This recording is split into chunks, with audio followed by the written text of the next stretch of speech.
Ain't even. I didn't. This one ain't posted nowhere. Okay, yeah. Put it in the folder, and then I'll see if I can bring it over here in a few minutes. Look, I'm so ill prepared. Oh, we are live, by the way, just so you know. So Oh the well. no Now I take backs know. rule. Yeah, the no take backs rule. So yeah, I'm about as discombobulated tonight. Look, for the past couple of weeks or even couple of months, we've been much better prepared and all that. And I've just reverted back to a few months ago where I'm winging it. You're gonna have to saddle up and carry me through this episode, Mr. Lowry. Well, I got it. I think I can. I think I can handle it tonight. But I got to tell you, I'm so discombobulated. I can't even find my screen to see where we're live on the show. I got so Look, many windows open. I can't even see. I don't even know if we're live yet or not because I got put in Facebook timeout. My first time ever to be Well, in Facebook timeout. if it's any consolation, we are live on Twitter, and We got not to interrupt you. Greg Bell says we're up on Facebook. So we got two platforms. You said we're on Twitter, right? we are on Twitter. But look, I think inquiring minds want to know. We want to know what the infamous El Guapo got put in timeout on Facebook for. I mean, you're like the social media Facebook king. How is it that you wound up in Facebook jail? I mean, you and Kara. I don't get it. Well, Kara's a repeat offender from what I understand. My case, literally all the anti-Obama stuff, the COVID stuff, everything I've posted on my personal timeline, not to mention the pages that I do and all that, I've never been put in Facebook jail. And they're very vague about it. You defied some community standards or something. I hadn't posted anything ridiculous lately, but I sure enough got put in kind of a timeout, not completely kicked, but they put me in a timeout and I couldn't share certain posts, so blah blah blah blah blah. Well, wait a minute. They're picking on me. Were you using some terminology that you didn't know? You were talking about some subject or using terminology that you didn't know, and somebody made some Well, complaint that. I have to say I've not been using the Urban Dictionary to filter my words and acronyms lately. Going back to a few shows ago where we discussed a certain acronym that, well, anyway, we'll just leave it at that. You can go back and watch the See You Next You Know What Day episode. Um, but anyway, Oh, so see, you I being hadn't. politically correct right there. She has already changed your terminology right there. No, I know. Dadgummit. What am I going to do here, Duke? I mean, I'm just falling apart at the seams tonight. I- But I will say this. Joe I don't. Rogan would not be happy. Joe Uh, Rogan would not be happy. Yeah, he may not be. I've been on my soapbox on one of our other channels, and maybe we'll talk about that when we come out of the break for just a few minutes. Because, look, I've had issues today with Apple and the Louisiana Department of Agriculture. And not really issues with the Department of Agriculture. That's actually been going spectacularly, and I've been educated on some stuff you might find interesting. Okay, you're like the Apple king, and Yeah. you got problems with Apple? Well, technically not me. All my affairs are in order with Apple, but my son, he was fishing, so that's his only saving grace. They were on the Red River, they were fishing in their kayaks. He set the hook on a fish. I think they were throwing frogs or whopper ploppers. Sorry about that. They were throwing whopper ploppers. He had a fish hit. He went to set the hook. He knocked his phone out of his bib pocket and bloosh down in the river it went. Well, Okay, you're trying to turn this into an outdoor news. This is the Bossier um, Watch show. It's dang not it. the outdoor news. Just I'm reminder. I've Go got the ahead. logo placement, down over Then there, confused with being up there. So anyway, make a long story short, I've got insurance on the phones, so I ordered him another phone. They delivered it today, like next day service. I figured no big deal. I'll activate the phone because I wasn't here when they delivered it. I'll activate the phone, sign into his Apple account. I know the passwords. I'm literally the one that set it up. No big deal. Apparently, he changed his password at some point. And he didn't know what it was. I couldn't figure it out. Apple wouldn't let us in without, 2 drops of blood and hair type and hair follicles and all that. Anyway, it's just been one of those days, folks. One of those well, days. Something tells me you'll be able to get countless months of data, back from them. And, unlike other government agencies that can't figure it out unless it's to stop Trump. And then, you can get everything. But that's neither here nor there. I'm going off on a squirrel. What are we talking about tonight? Well, we have listed, this is show number 8, the Bossier PoPo. Um, I guess we're going to be talking about the Fraternal Order of Police pay raise issues in Bossier. Well, this week, the Fraternal Order of Police, generally they hadn't really been, and I'm not going to say this is political, but they're not out there, front and center a whole lot. They mainly kind of do the feel good stuff. I mean, of fundraising for people, police that get sick or line of duty stuff. I mean, they're just kind of like been the support guys, but now they're kind of front and center and out front. And they put out a pretty strong letter this week, and kind of I got to tell you, I'm kind of proud of them on stepping up there on that a little bit. So you've got Bossier politics and the Bossier politicos playing with public safety a little bit.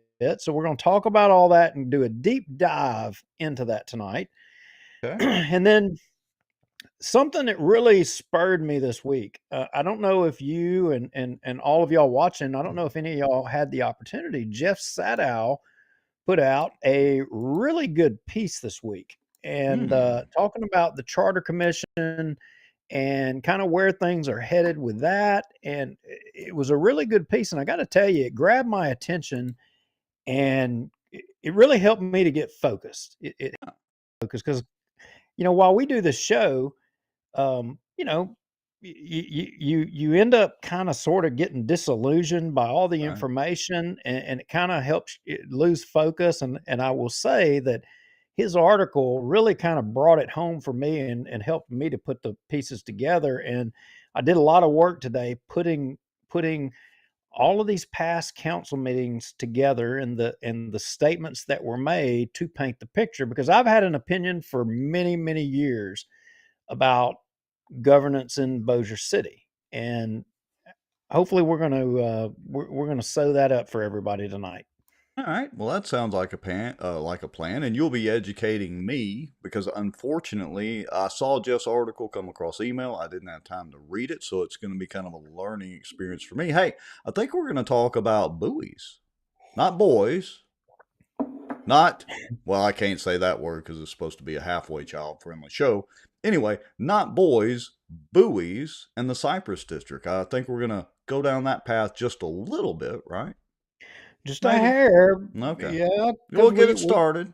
yeah, we'll go there, and because we got a long way to go on that subject, but we'll get it started on that subject, as you say. And it may be one of those we talk about some on here, and some of it may apply, and we may do an outdoor news show on it. So, anyway, all right, let's go ahead, if you don't mind, Mr. Lowry, and let's do the countdown and the break and all that. That'll give me time to kind of get a little organized. Folks, y'all make sure and share and tag and let folks know. Duke, I have limited Now sharing wait a cap. minute, just Put on the stop, brakes. Put on the just stop. brakes. So there's right at 60 people watching right now. And every show we do this, we ask everybody, like and share, and they don't do it. You can say it in my They sleep. they don't do it. It's like Well, we they have a want to. few people do, a few Well, dedicated we do. watchers, We've a a couple. few, Yeah, but it would be helpful. Y'all do us a favor and share, because there's more people needs to know this information. And if you're only watching just so because you don't like us and because you want to be able to oppose us, that's fine. it's We fine. respect that.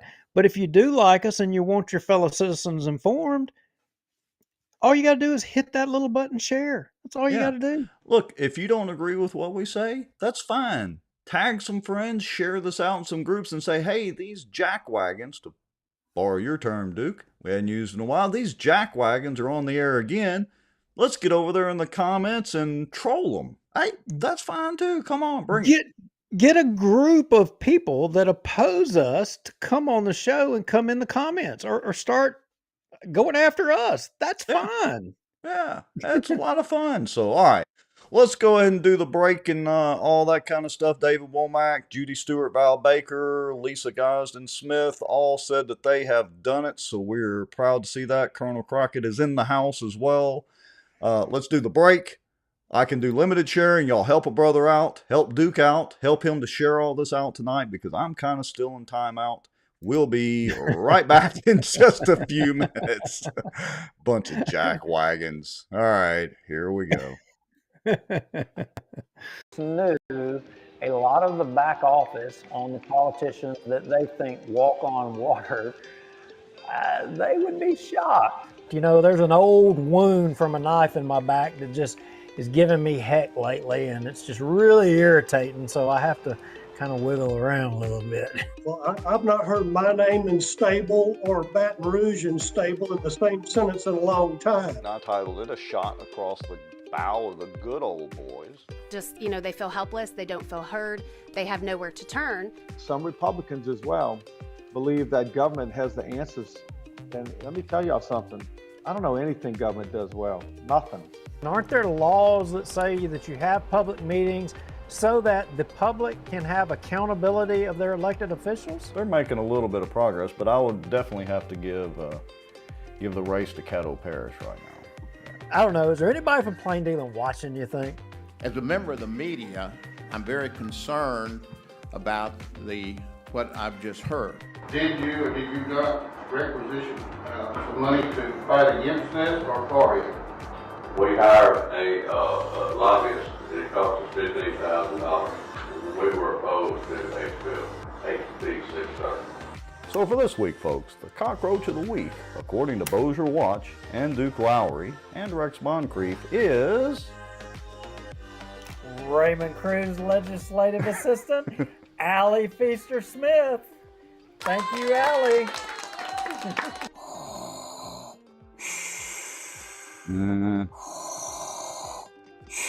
Well, I'm not thinking Star Wars at all. I'm thinking zombie apocalypse.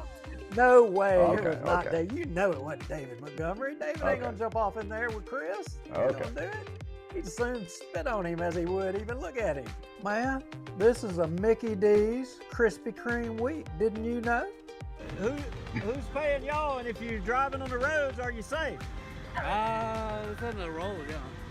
Well, I know you're on the road, but I mean, is this all folks coming from the border down there? Yeah, it's going to border. It's actually going to Mexico and buses. Doesn't mean they interpret it the same way that I do. For instance, the Second Amendment. I take it very literally. That's been interpreted different ways in the court system all the way up to SCOTUS. Yeah, that's only going to cause more division that he claims he doesn't want to cause. And it's only going to cause more suspicion. We're still right now combined on both pages and YouTube at 264 people watching. That is amazing, folks. Coleman Project, the Walker Place deal, through conscious, shocking action. The purpose of their actions was to stop plaintiffs, being the Ewell, Coleman, and associated groups not, from developing Walker Place. But here's the key thing, which in turn would enrich sitting city council members Scott Irwin and David Montgomery Jr. You hit the button. Does that mean that people are seeing us sitting here talking and chatting? In theory, you know, it's an every week thing. We got to double check and make sure it's like a miracle any of this actually works. This Bossier Watch live broadcast is brought to you by the Outdoor News, fishing and outdoors for our area. Acadiana Mortgage, over 25 years in the mortgage business. Pelican Training and Consulting. Reach out to Julie Ferris. Smarter Geek, making technology easier. And folks sharing information and watching out for Bossier. Now, grab your popcorn and a drink. Here we go. And show number 198, here we are again. Presto, we made it again. 2 more to the magic 200. Yeah. And I don't know. Yeah. We'll see what happens on show 200.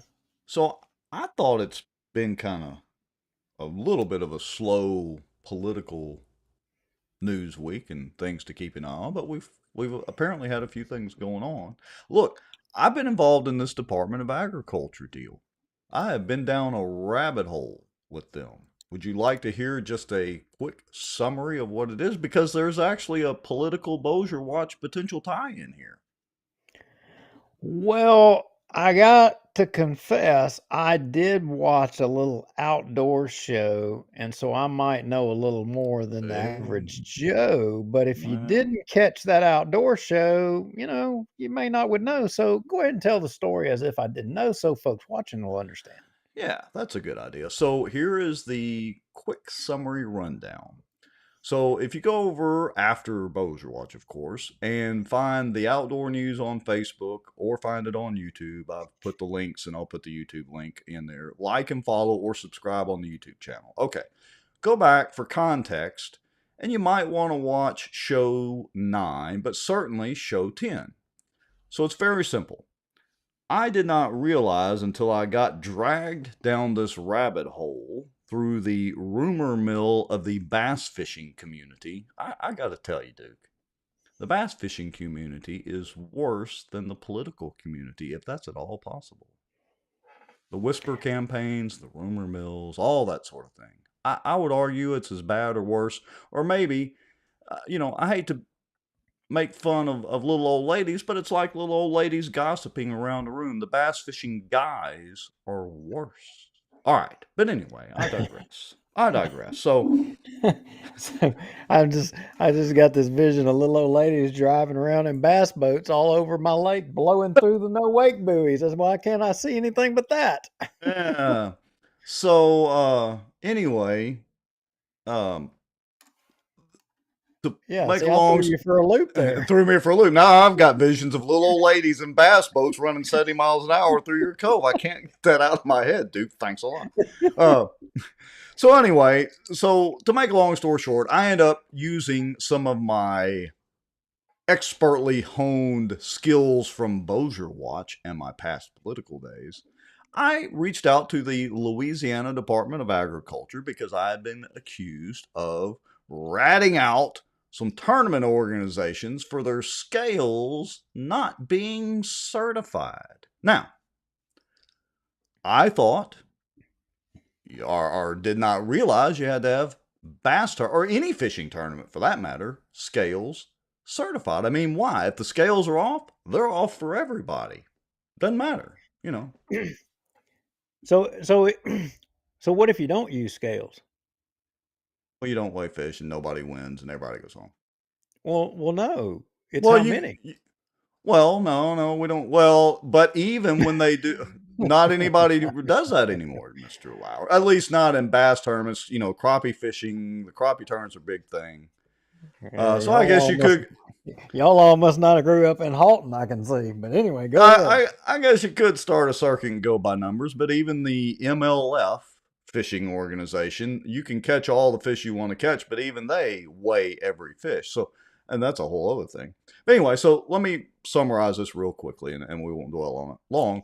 But did you know I did a public information request? I also called the Department of Agriculture, and did you know that fishing tournaments, of course, including bass tournaments, are required by law to use certified scales? So you have to get them certified with that cute little Department of Ag sticker or whatever they do and pay that fee. And not only that, the weighmaster, the person in charge of weighing, has to take an online exam and pay a fee every year. Did you know that? Good grief, all for a stinking fish tournament? Yeah. If any prizes or awards are given away, it doesn't even have to be money.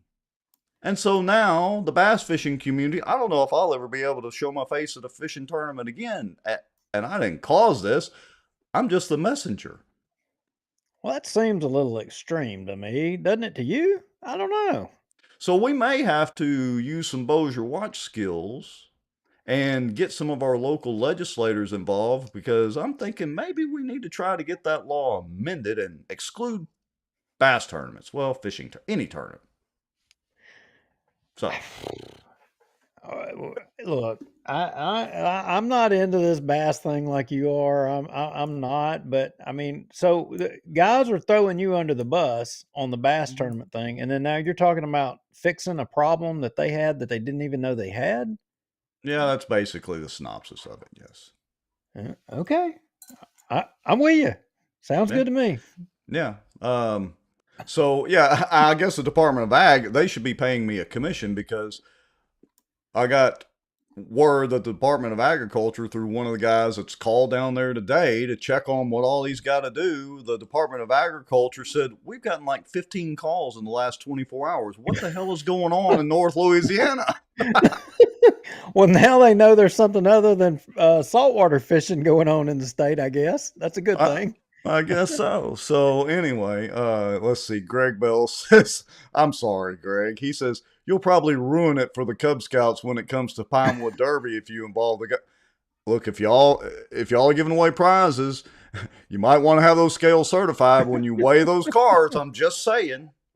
So, Colonel Crockett says, aren't tournament records at stake? Well, that's a whole other thing. We'll save that for the outdoor news with the tournament records anyway. Well, look, there were a lot of other political things that have went on. Folks may have been a little asleep and didn't notice, but, last show, we were talking about, a development. We had a guest come on out there in your neck of the woods, Carriage Oak, Stockwell, out in that area. And yeah. The guest, said that the developer used the terminology of shotgun housing Yes. themselves or something to that effect. Well, I got to tell you, I've had a little time to think on that a little bit and ponder on that because I got to tell you, it was kind of bugging me a little bit, but I figured it out. Well, what's the deal? I figured it out. Well, if anybody was following the election results in Caddo Parish this weekend, you would know that John Nicholson didn't win. Whitehorn won the race. And during that campaign, somewhere along the lines, there were some of the Whitehorn people that were saying that, all them white folks y'all going to see and you're going to have to go. So I figured it out. The reason they're putting this development is to provide a place for all those white folks in Caddo Parish that's going to get run out by Whitehorn and have to come to Bossier. Hold on a minute. I got to get a drink of tea. This really is sweet tea, folks. Hold on just a second. I'm just telling you, it all makes sense. This is pre-planned. It ain't even like helicopters. They've been planning this. You know that saying, when you're in a hole, quit digging. I'm already in a hole with Facebook. I'm in timeout. Now they're going to get us for saying racial things. I don't know.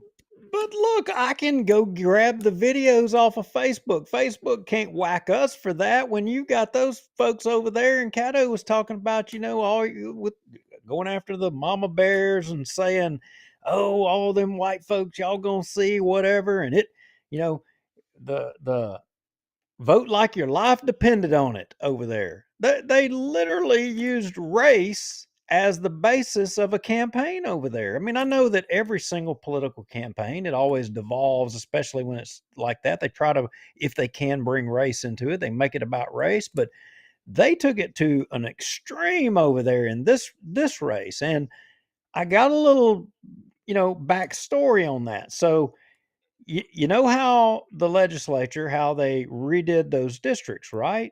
And the congressional districts.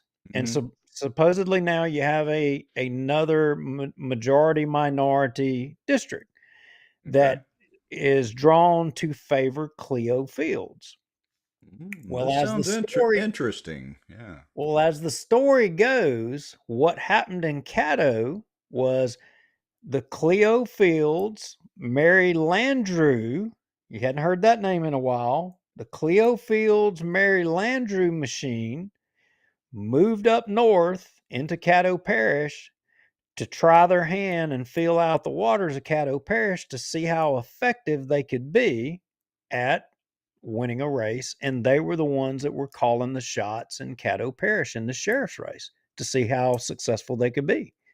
All right, so pause right there for a second. So you're telling me that it wasn't some conspiracy theory George Soros funded. Soros actually flew in secretly to Shreveport, to the downtown airport, and secretly went around spreading cash to sway this election? You're telling me that's not true, Duke?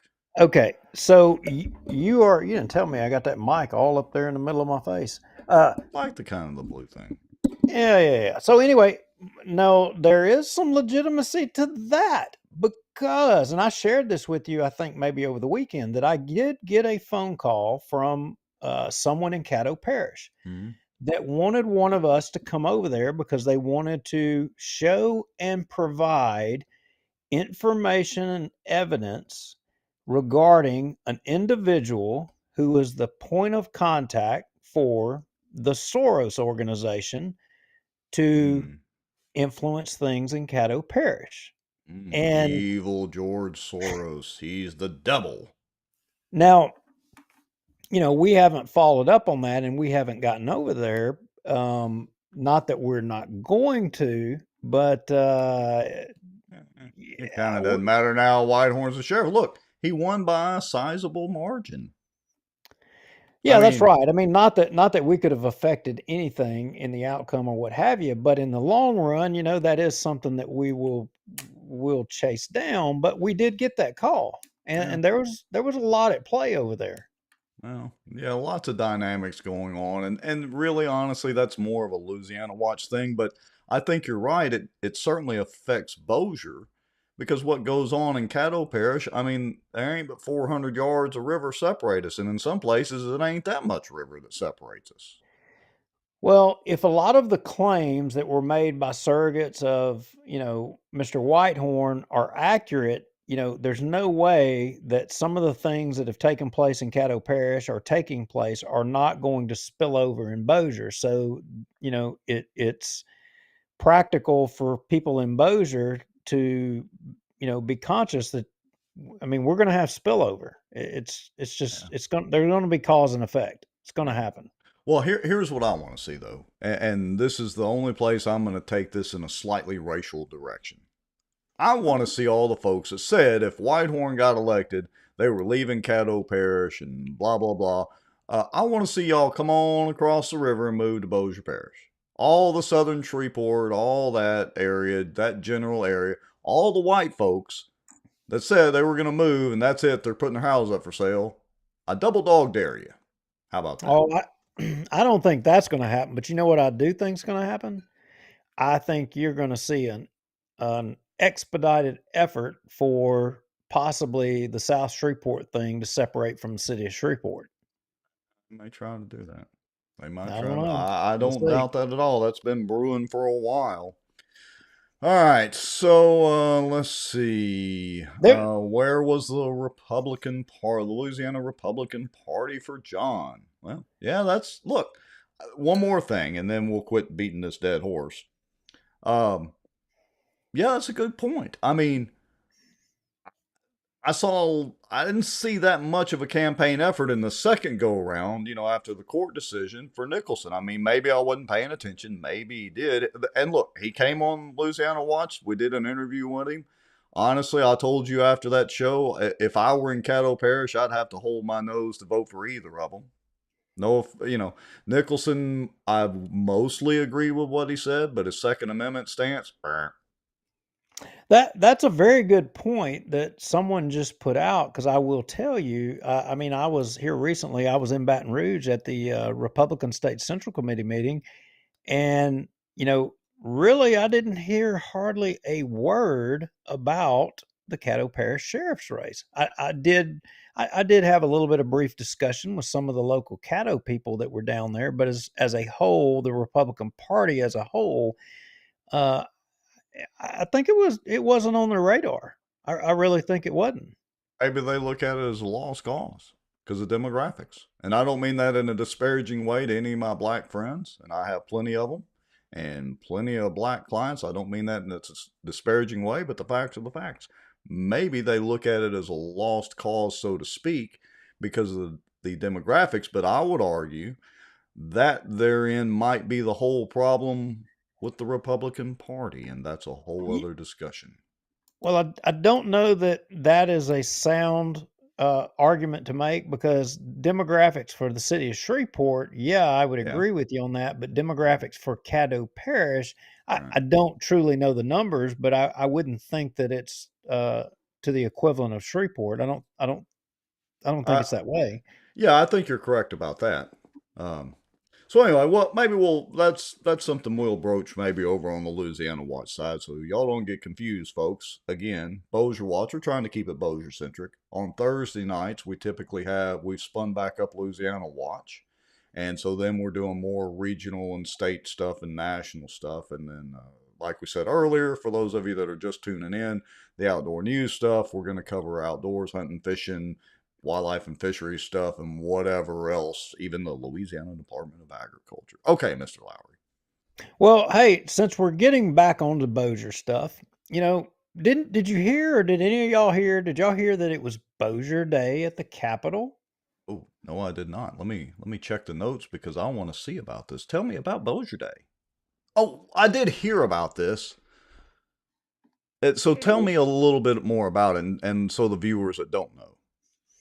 Well, so allegedly, at Bossier Day, this was kind of all the talk allegedly down there that you had a judge from Bossier and you had a police juror from Bossier that went to extremes to try to twist the arm of a local state senator to change or pull his bills regarding attempts to lower insurance rates.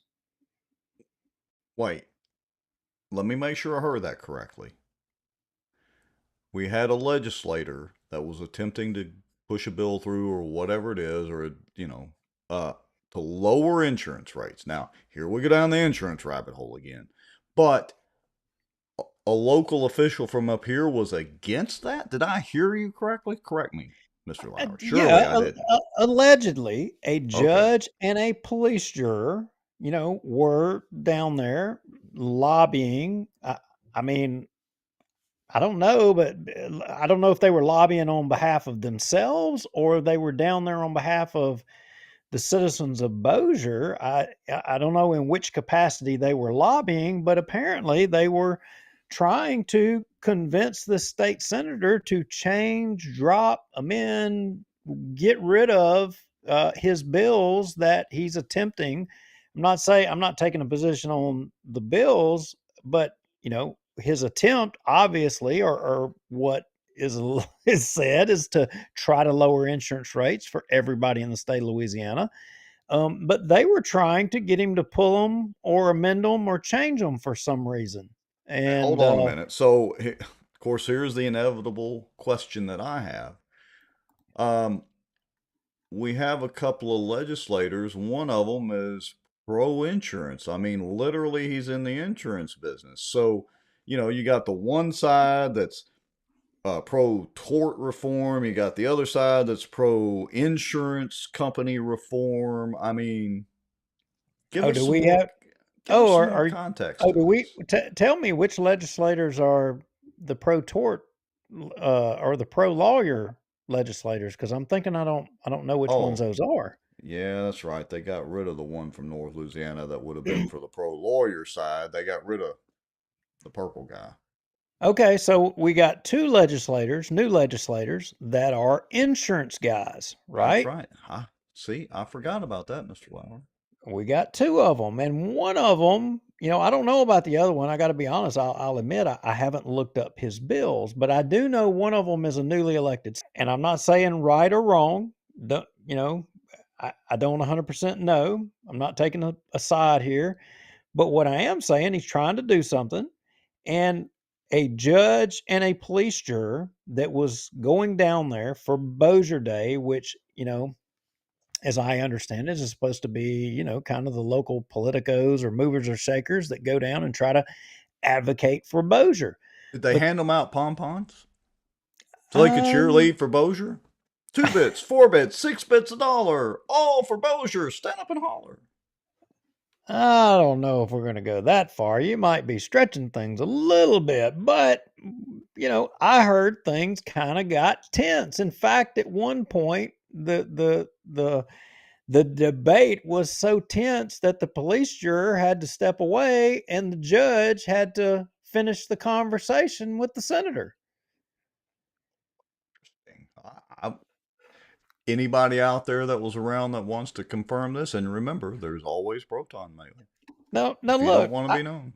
Look, I got no problem. They got, they have an opinion and Yeah. they're entitled to their opinion on what's in the Sure. best interest of, what they believe in the public and all of that. But were they lobbying on behalf of their own personal interest, or were they lobbying on behalf of the citizens of Bossier or Bossier Parish, or what's in the best interest of Bossier Parish? I'm curious on that one. Yeah, you're gonna make me go down a path and start saying some. Did I tell you they're both lawyers? Did I tell you that? Well, one's a judge, one's a police juror. That pretty much narrows down the field. Yeah. So, okay. I mean, and you're right. You said it earlier. Here we go. The proverbial, the lawyers, they're circling the wagon. You got the insurance lobby, they're circling the wagon. And, who's not in any one of the circle of the wagons? It's all of us, the public, and we're the ones that continue to be being screwed by these two groups. And look, I got to tell you, here's where I'm at. Because I've got a lot of friends on both sides. I got some in the lawyer stuff, and they tell me in my ear, they say, look, this is going to cause insurance rates to go through the roof. We're going to lose everything as a result of this. But they have an interest in it. And then you got, the insurance people saying that if we don't get tort reform, if we don't get tort, nothing will ever change. But what I know is that we've been giving both of them just a little bit, and they both can't be right. They both can't be right. I want to let one side win out completely, all the way. Let's give them. Let's give one side everything they want. Here's my deal with it, and we'll maybe wrap up this discussion. Before we had the lawyer being Gaddy, and we had the insurance guy, and I'll just use Seaball because they both did their insurance presentations. Wait a minute. The insurance guy who was a lawyer. Lawyer for the insurance companies. Correct. Let's be crystal clear about that. He was a lawyer to litigate against claimants or policyholders, whatever. Anyway, a lawyer literally for the insurance company. So he's advocating on behalf of the insurance companies. Then you've got an attorney who is advocating on behalf of attorneys, really. And now, so you had a gray fox and a red fox in the in-house. Now, we've got more insurance guys and less lawyer guys. So now you got more red foxes guarding the hen house, and maybe just a couple in the other legislators, gray foxes guarding the hen house, and nobody is really representing the hens in the hen house. And the hens being all of us out here. Well, like I said, I'm not saying which way is right and which is wrong, because I don't know. But here's what I do know. We have been doing this thing where this tug and pull between the two sides, and it's basically a tug of war, and not one side is winning. I say let's let it go completely all the way full tilt to one side, and you know what we're going to find out? We're going to find out whether who's right and who's wrong. Because if the insurance lobby wins out all the way and they put in all the changes that they say is what it'll take to make things better, and insurance premiums don't go down, if every insurance company across the state, if the rates stay the same and they get everything that they want and nothing changes, then you know what? We know who lied to us. Then we go full tilt back the other way, and we kick the insurance companies in, kick them in the teeth. Yeah. And all the while, Texas is looking better and better.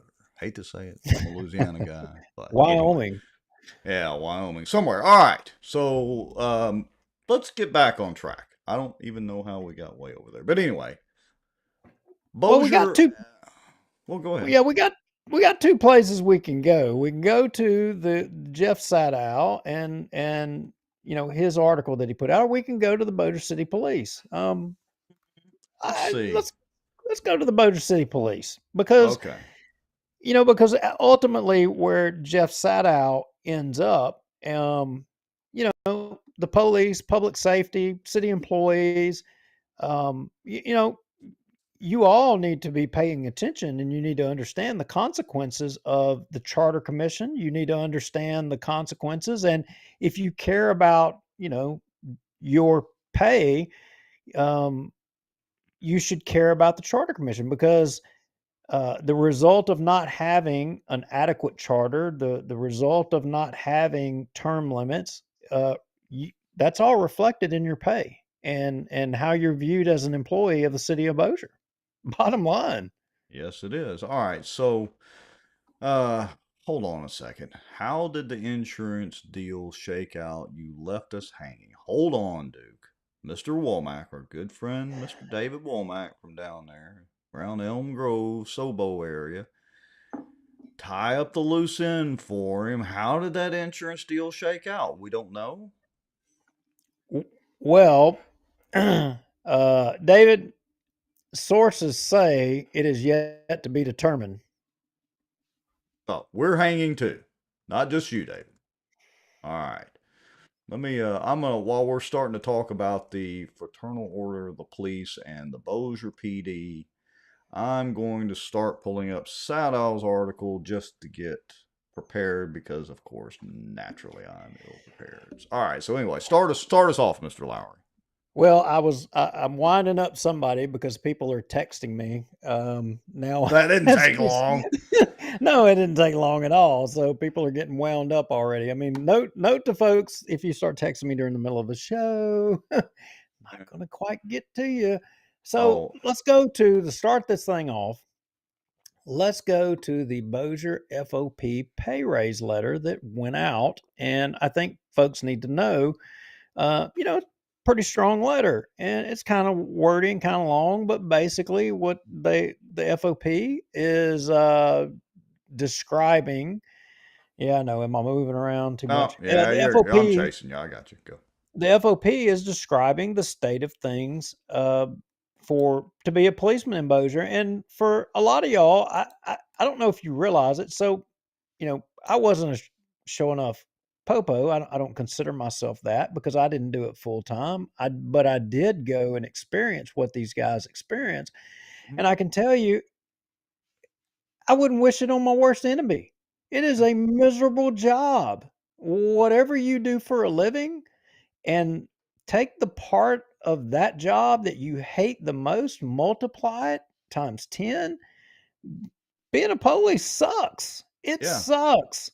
I mean, the freaking paperwork is ridiculous. It's just ridiculous. It's not just that. Let me give him my 2 cents, and then we can go down the path on the pay stuff.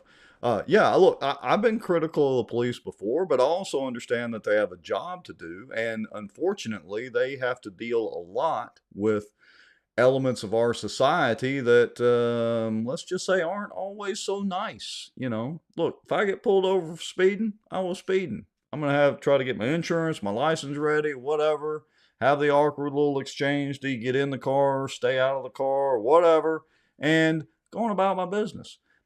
But I understand that, whether it's Bossier Police Department, Caddo, or Shreveport, any of them, they got to deal with people that sometimes aren't so nice. Yeah, I hear it all the time. And people are like, man, that cop was an asshole. And some of them are. Some of them are, they're absolute. They absolutely are. Some of them get the power trip. Yep, they do, or whatever. But you know what's even worse? What's even worse is you realize that, and we showed this. I mean, I would have that attitude too if the freaking little egg roll express down there off of Airline Drive, I can make more money going in there cooking egg rolls than pulling somebody over that's going to bitch at me about pulling me over. I'd have a bad attitude too. And Yeah, and I and gotta oh, agree by the with you. way, I might just on my next call get shot. Okay, enough of beating the drum here. But so go to that letter. The FOP puts All out, right. this letter, All and right. and basically, Wait a minute. So I got to catch back up. All right, here we go. The FOP salary deal. Okay, hold on just a no, second. So, no. you're jumping ahead. See, the The FOP pay FOP raise. pay raise. Okay. I'm looking at the files, not at the notes at the moment. All right. See, So, we are just I'll, reaffirming our amateur status as journalists, guys. That's what we're doing. yeah, we are. Hold on a minute. Let me do that. Oh, we don't need to talk about that. And of course, she ain't on the show tonight, although it was an interesting conversation with her. So let me get rid of her. Why can't my little. Oh, come on.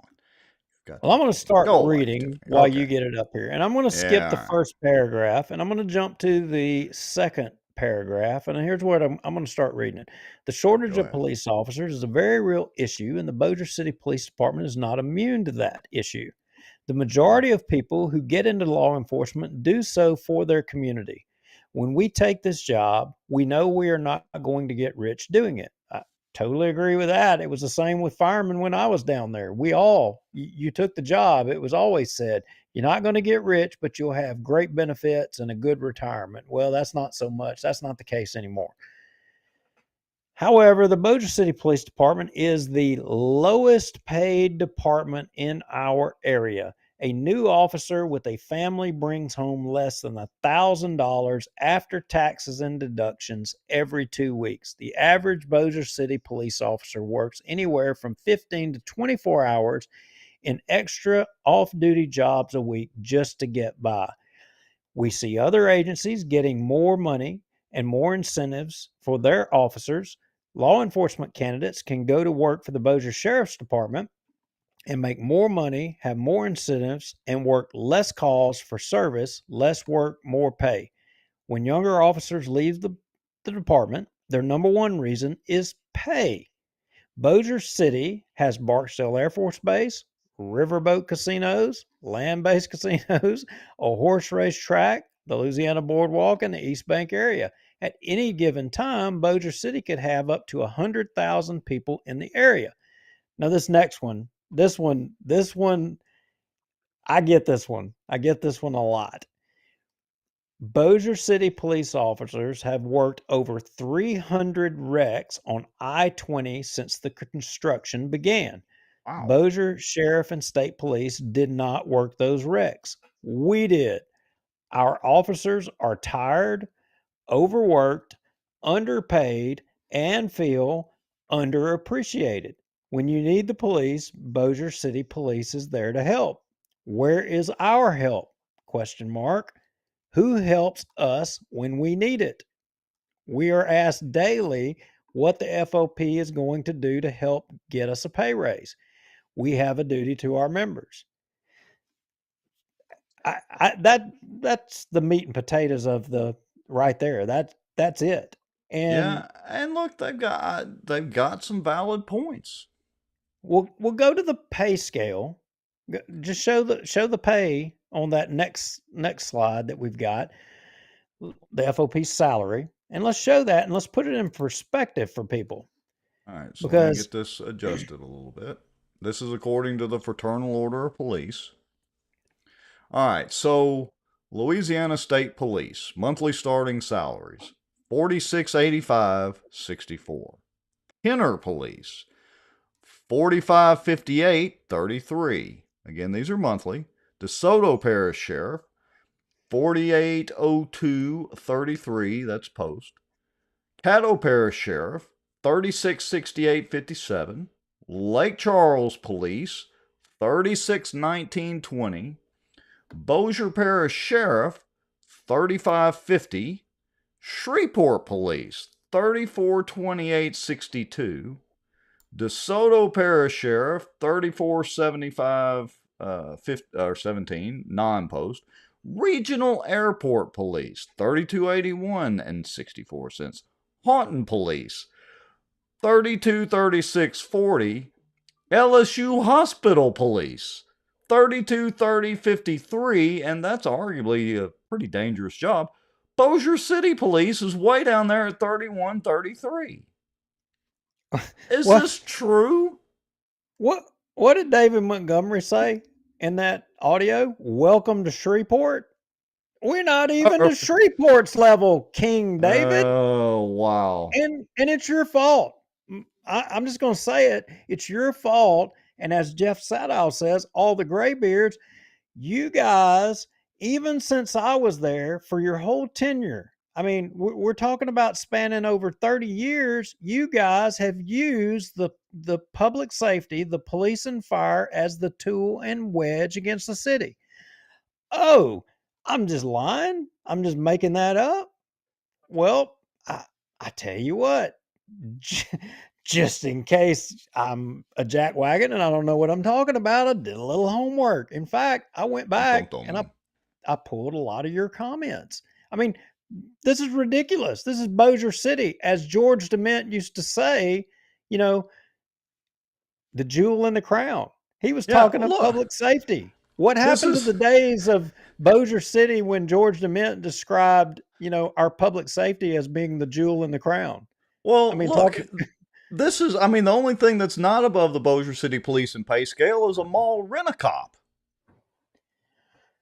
And that's no slight on the Bossier City PD. I mean, I didn't realize that they were so far down the scale. I really don't. Look, our good friend Ryan Haggett, we've been on the soapbox. $400,000 that they wasted on that ugly monument could have given major raises. Yes, sir, it could have. All right. So you want me to go ahead and get the videos queued up? Or are we ready to go to that? Let's get the videos. Let's just jump right into it. And so what we've done, guys, is we went back to all of the council meetings here recently. We went back and we pulled up the most significant points regarding this discussion around pay and around, you know, just all of it, and put the pieces together. And here's what I would contend, and this is what I hope that showing these comments and showing this video is going to reflect to you is that, you know, you're just a tool. You will continue to be a tool that's used against the public. That's been the idea all along. It's not that you've been valued, but you're a tool. You're when we need a renewal, and you have a renewal coming up for the fire and police. When you have a renewal coming up, it's kind of like you gotta hang that carrot right there in front of the donkey being the police and the fire department, that if y'all want that money, you've got to get this passed, or else, you know, it going to face the consequences. You got to get it done. And all while you're going to sit here and you're only going to take the salary that you saw. You're the lowest paid around. Yeah. Okay. So I've got the January 16th meeting pulled up. Are you in that one and want to do a live deal so you can hit play, or do I need to scroll down, and which is fine. Do I need to scroll down and find all the timestamps? My apologies, folks. I was not prepared, and I should have been prepared. Got you. You did get me. I wasn't prepared. Well, I can jump us to the first mark. So this is the 113. When will public have another opportunity to review it? Are you ready for me to hit play? Yep. Go ahead and hit play and play it. When would members of the public have another opportunity to discuss this, and you looked into it, and the results were? Well, in addition to the opportunity they'll have in the election, which will be the ultimate opportunity they'll have to speak on the renewal, which is not a tax increase, it's a renewal of the existing millages for fire and police. It has to go before the State Bond Commission as well, and that's an open public meeting, and so the public will have an opportunity then on this same issue. Thank you. Okay, you stop it.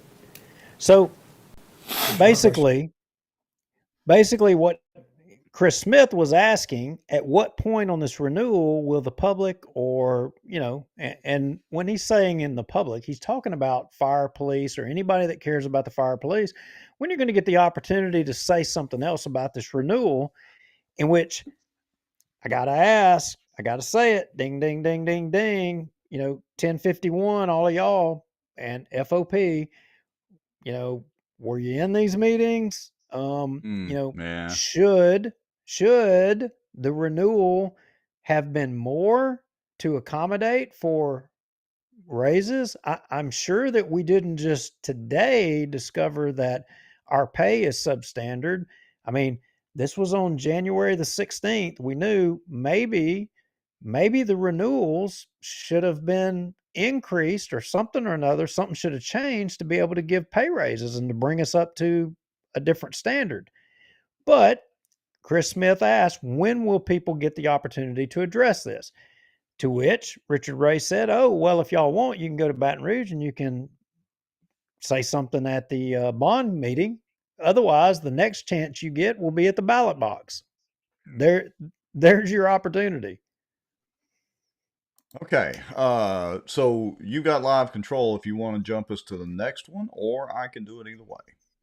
Yeah, so the next thing was Jeff Darby, and he asked a pretty significant question. Let's listen. Additional questions? Mr. President, I want to ask Ms. McGraw, did we get a response on my inquiry Concerning? referring the millage options? Yes, sir, I forwarded that to you. What was All that right, response? bear with us, folks, because I am fixing to shoot us into overdrive to get us up to where there's a little bit of a pause here. Wow, look at you. You're Mr. Techno Marvel. You increased us to 3 times speed. Wow. Wow. I believe so. We're asking if it could be increased, the amount could be increased. If you're having trouble finding it, I have the email here. What At least the happened email was that I sent to you. Jeff Darby was the only one that inquired about changing the way that the renewal was to increase it. And I copied Mr. Darby. This was on And January I 11th. suspect it was to seek to give pay raises to the police and fire. And he's trying to raise that issue right now. So Darby was on your team. Good play-by-play action. Okay, it is my understanding that Councilman Darby has asked whether the millages up for renewal could be renewed at a higher rate than the current rate. The millages that are dedicated to police and fire can be renewed at a higher rate. But the mayor and both Chief Zagone and Chief Haugen have requested that the millage rates be placed on the ballot at the current rate so that the public will understand that this is a renewal and not an increase in the property tax rates. This is something the council can consider and discuss at next week's council meeting, but the mayor has requested that the resolution be submitted at the current rates of 8.32 and 2.71 mils. Okay. All right. Did you catch that, Rex? Did all of y'all catch that? You'll have to make sure I did because I was checking an email from a viewer. Okay, so basically, Jeff Darby sent a request in and was saying, look, what about let's raise the millage rate to be able to try to address this issue. He was trying to do it right then. But the mayor, the police chief, and the fire chief all were like, now, okay, look, maybe they didn't, but you just heard it in this council meeting. I didn't hear the mayor step up and say, no, that's not accurate. I didn't hear the fire chief or the police chief step up and say, no, that's not the case. But either they all just got thrown under the bus and they allowed themselves to be thrown under the bus. But basically they said, no, we don't want to raise the rates to be able to do what needs to be done. We want it to stay the same so that the public won't see that it's going to be an increase. So we have had a couple of comments about being an election year and all that. Looks like a little shenanigans going on as usual. I just want to make sure everybody understands that. So, the mayor, police chief, and the fire chief don't want to raise rates to try to address pay and manpower. They don't want to do it. I don't know that I agree or disagree, but what I will say is they all realize we have a problem in Bossier City. Pay is substandard, staffing is low. There is a problem, and if we don't have enough money for whatever reason that is, I mean, well then somebody say why it is that we don't have enough money. Well, look, Where is the money if we don't have enough money? our good friend Michael Ferris says from Pelican Training says, how about cut spending elsewhere? Well, I hope that's a rhetorical question, Mr. Ferris, because I mean, where else are they going to cut it? Are they going to cut it, as our friend Ryan Haygood mentioned? Are they going to cut the monument?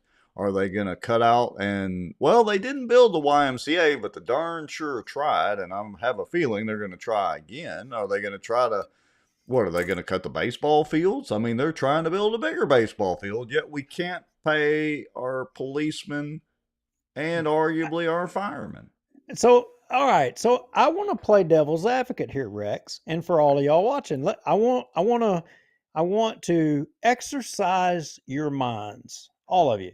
So I want all of you to close your eyes, and I want you to think about. Let me do that. Okay. I want you to think about being in some place, let's say out in the Midwest. Well, let's just use my favorite state, Wyoming. You're in some little town, rural Wyoming. You have maybe a dozen people. And okay, my last name is McCoy and yours is Hatfield, Rex. And I'm out there in the country and I'm cooking liquor and I'm trying to sell it. Well, you start cutting into my business. And then I get the wild idea. I was like, well, I can't have him cutting into my business. So I've got to do something about that. Oh, I know what. I need to get some government to help me and I'll control the government and I can regulate it.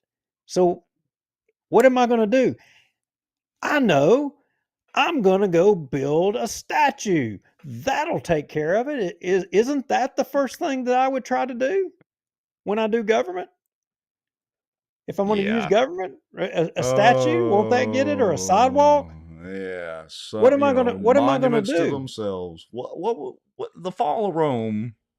What am I going to do? A lot of statues. We're not going to Rome. What's the first thing that I would try? What would you try to do? It certainly wouldn't be build statues. Okay, I'm gonna save everybody time. You're gonna want to go. We need a police. He's somebody stealing from somebody. We got to get the popo, right? Oh, that's the first start. Right. My point is, from all have of the that, marshal, the sheriff in town, or police department. Yeah, if you're forming government, the first responsibility, and I've said this before, the first responsibility of government, whether it be federal, state, whatever, is public safety. Yeah, if you can't protect the people, then you can't, the rest of it doesn't matter. Now, I will say, let me get on my soapbox for just a second.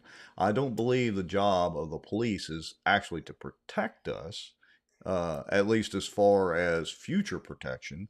Their job is to enforce the laws, and by doing that by de facto standard helps protect us. Absolutely. But the first rule of the government, their first responsibility is public safety. Yes. But in Bossier City, public safety is not the first consideration. It's not the priority. In Bossier City, the priority is the Walter O. Bigby carriageway. It's Man Shack. It's buildings, concrete, and all of those things. Wait a minute, I got to stop you, Duke. Hold on. Okay. It's not only the Walter O. Bigby carriageway, it is the Walter O. Bigby monument, the Tower of Tax Dollars, with all the councilmen's, well, not all the current ones, but at least some of the current and past councilmen's names all over the place. That's where their priorities are. Okay, sorry, Duke. Well, I mean, look, it's not to say that government's responsibility isn't, to ensure that we've got, water system and development of roads and all of that.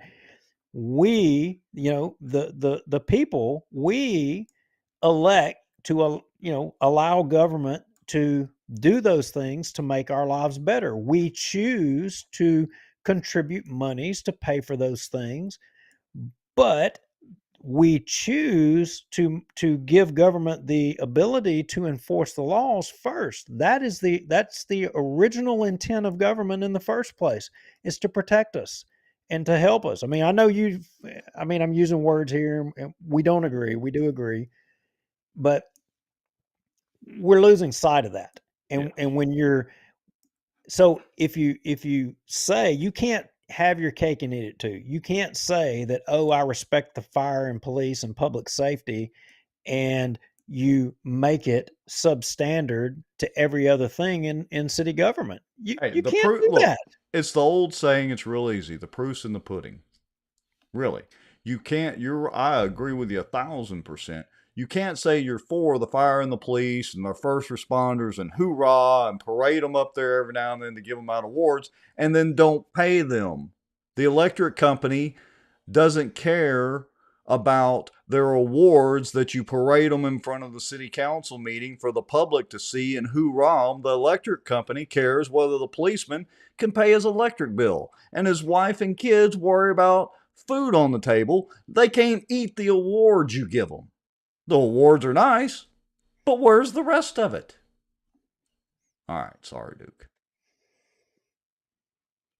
Why? I don't know why. This is the paradox of humanity. Whatever you just said spawned a memory in mine of one time being on Trauma 6. Trauma 6, where I got a random needle stick from some drug addict down in Old Bossier, started an IV on him, and he went to fighting me after, being on drug induce or whatever. And somehow or another, the needle ended up being stuck in me.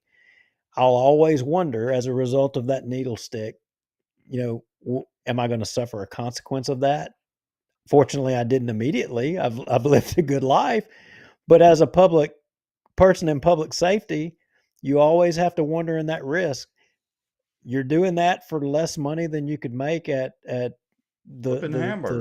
egg roll express place. Oh, look, you could go to Buc-ee's. You could go to Buc-ee's and make more money. I don't get it.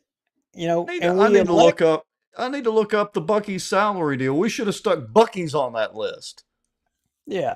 Anyway. So is that the next replay, the 1/30/2024? Let's see. We are still on the January 16th. All right. Jump to the next one, the January 30th council meeting. And we're going to fast forward along through a couple of meetings here, and we're going to pay. So at this meeting, this was when the revelation that we have to have a compensation study, or there was a report regarding the compensation study, or it was the first introduction or something. So we'll go to the 22:12 mark, and if you want to hit play, and I think that's just where they announce it, but we'll let everybody hear that and go from there. Here we go. Reading. So moved. Second. First by Councilman Darby, second by Councilman Montgomery. Comments from the audience? Questions from the council? Mr. President, I wanted to say something about this. As the council know, that this is a project or initiative that we talked about last year, 2023. So I'm glad that we finally got this on the fast track. What I don't know is the timeline. Mr. Ray, do you know the timeline on it? Yes, Mr. Darby, I believe SSA, in the consulting services agreement that they've submitted, it would commence, because it's already in the budget, it's already technically commenced. SSA has begun their data gathering, but it says that it'll terminate on September 1st, 2024. Okay, September. All right. All right, stop it. So you heard Darby.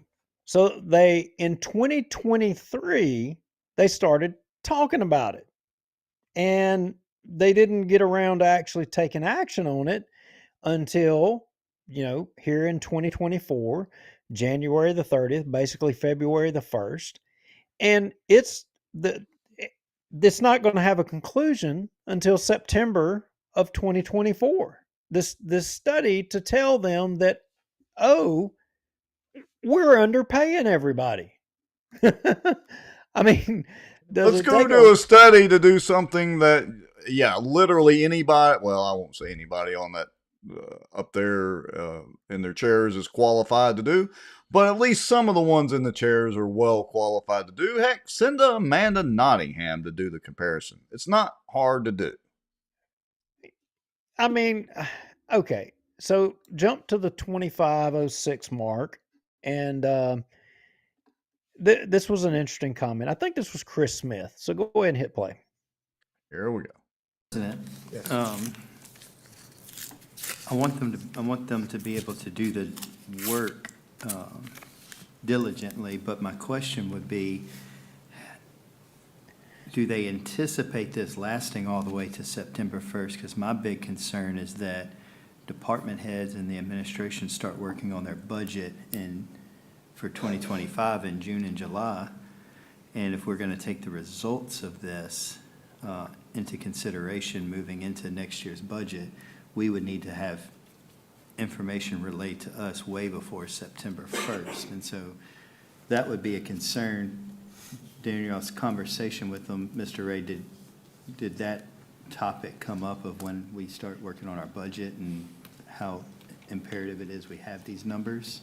All right, you can stop there. Mr. Smith, no, I was not, I don't.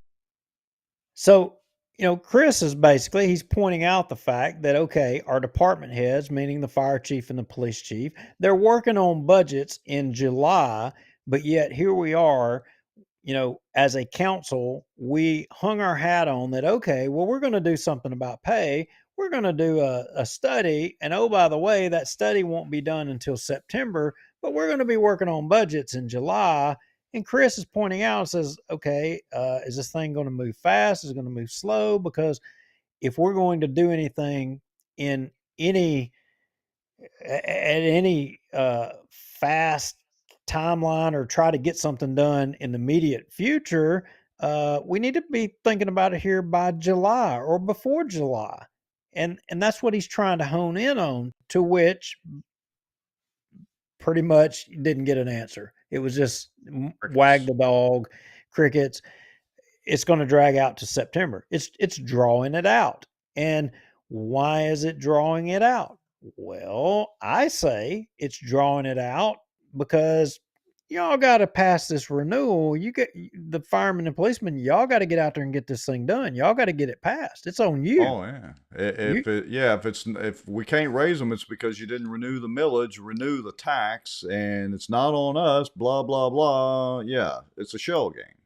So there's a little bit of dialogue went back and forth, and if you jump to the 2631 mark, an interesting comment was made by King David that if we need to do something, and let's just listen to what he said. I don't want to put words in his mouth. Let's listen to what he says. I'd like to just offer an alternative to that we always can amend the budget if in fact they were not able to complete the complete study. We can offer an amendment on the floor.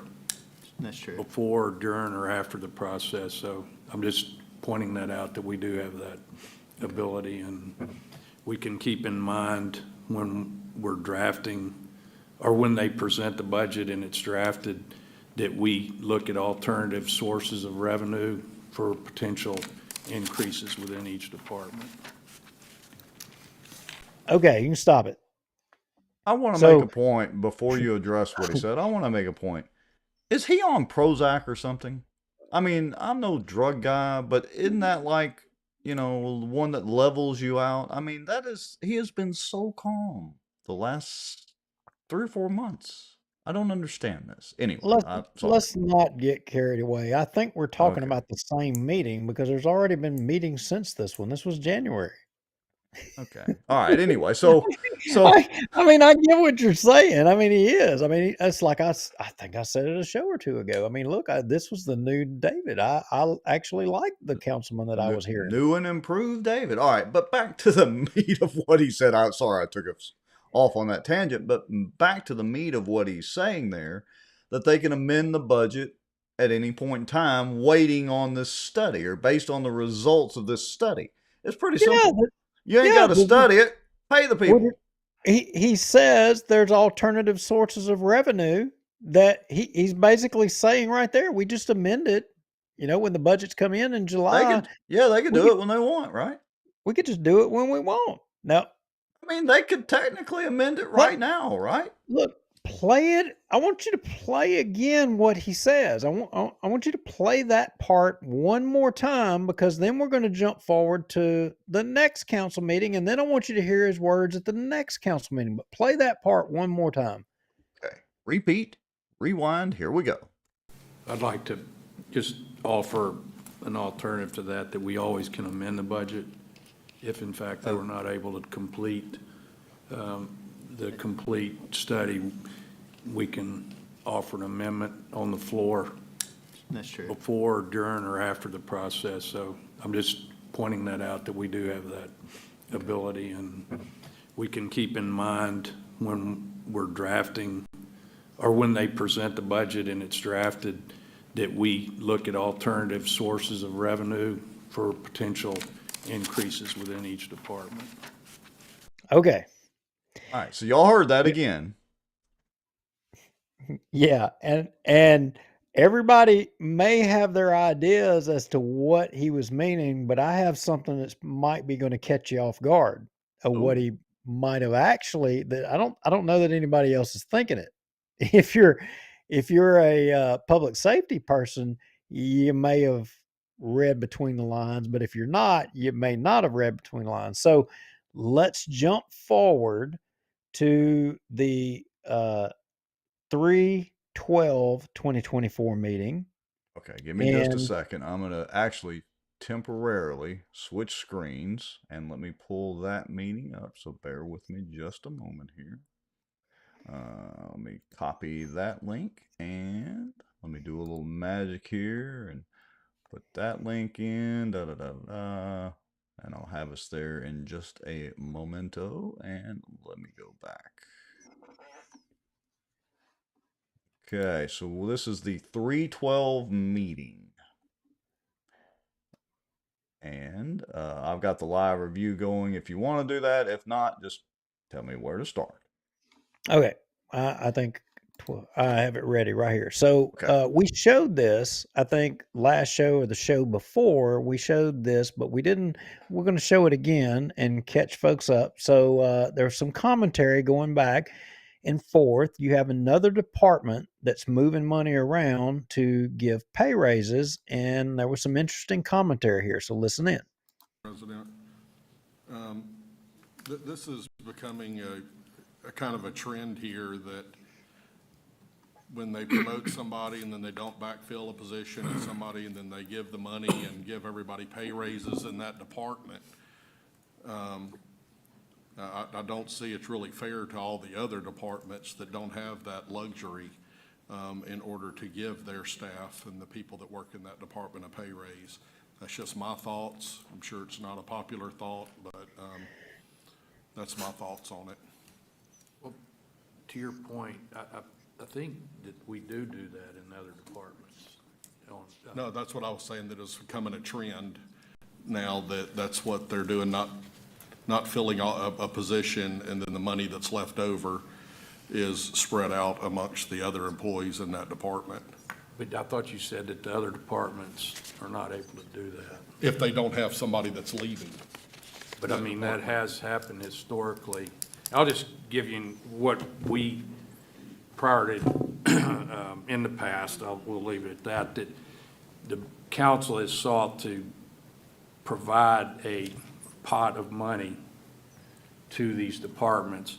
And if they feel as though that their department and how they need to run it, that they need to increase their salaries, we, as a council in the past, have allowed that latitude, regardless of which department it was, to retain the personnel that they need to operate. And they delete that position too. Correct. Now, okay. So if you're a popo or firefighter in Bossier and you hadn't been there over 20 years, you're not gonna remember. But that latitude that he's talking about, let me bring it full circle. That latitude is the choice to maintain your current pay or to be laid off. Yeah, that's a lot of latitude. In the past, this council, they've allowed the latitude to the department heads. They gave you your budget, and y'all can pick between everybody taking a pay cut or members being laid off. And I I I think that's where he was heading. I think that was what he was meaning. But the thing is you don't 100% know what he was meaning. I mean, you can't know, but that's what he meant in the past. That's what they did in the past. All right, but let me play devil's advocate for just a minute. And I think we may have been down this path in previous show. But what is wrong with, let's just say I'm the fire chief. All right, here's your budget, fire chief. It's $1 million for payroll. All right. And inside of that $1 million, you have to provide quarterly reports or whatever to the council, whatever.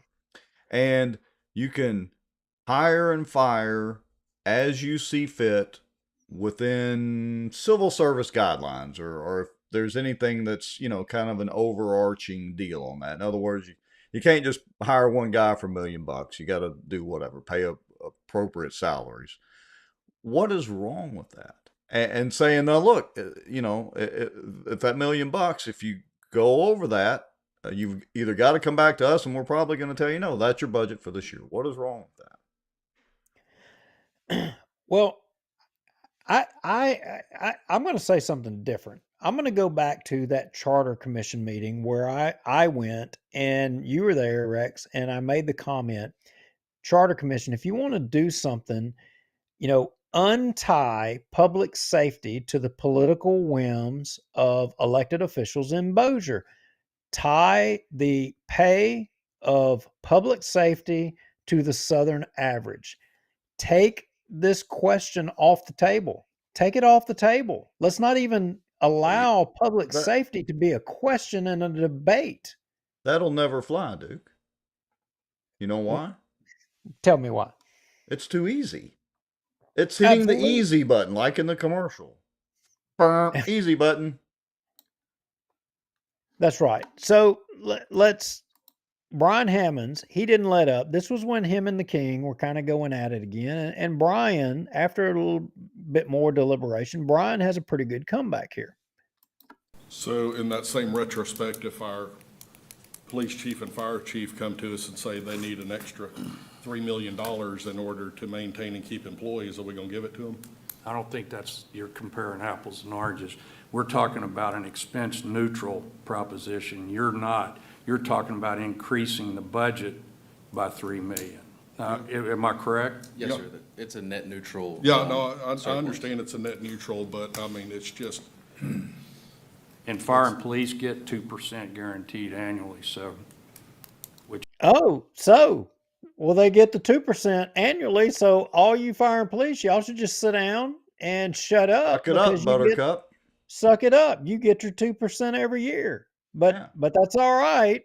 1051 and FOP, y'all go ahead and keep carrying that water for the King. Sorry.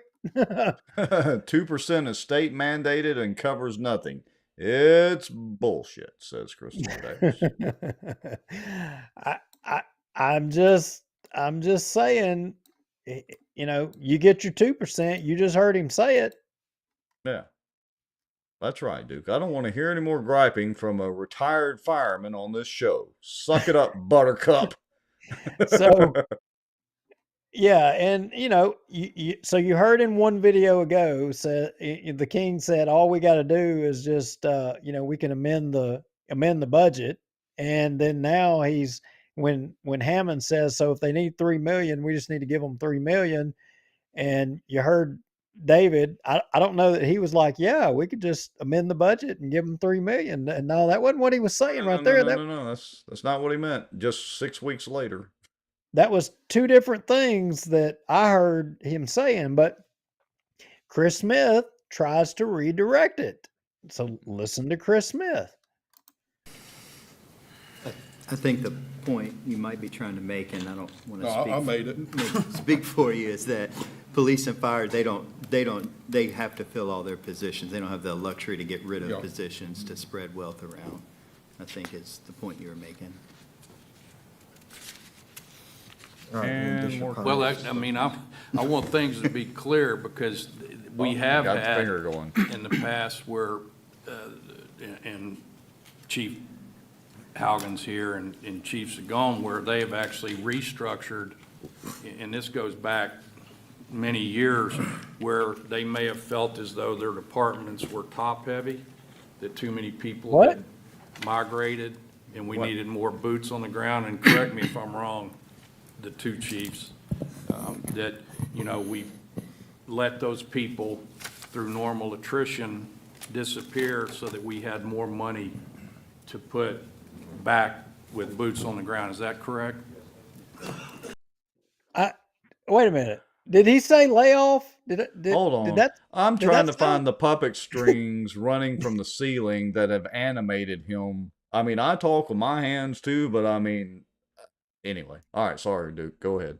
Well, I'm just saying, was that everything but saying layoff that he was saying right there?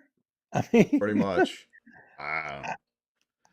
I mean, you know, latitude and you know, we'll hear about Lanyap here in a little bit, but well, maybe we should go ahead and hear about Lanyap. I mean, let's do it. What the heck? 1654. Let's play a little bit more. I want to make sure I didn't miss something, because there is a point where the king is talking about reoccurring revenue, and that's important. And I do recall, this was prior to Chief Haugen. I don't know if Chief Haugen has done it, but I recall a couple of years ago, I know that they eliminated a jailer position or two to do that very thing, that they did do that and eliminated a jailer position and spread that money around. So it does.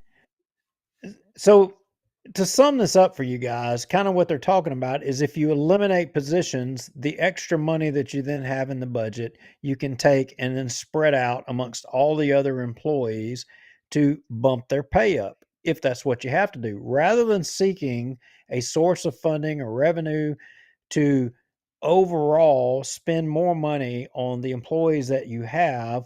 And it's a short-term thing, you know, cut positions, take that money that you've already budgeted, distribute it out amongst the existing employees to give a temporary bump in pay, and probably with no plan to make anything permanent.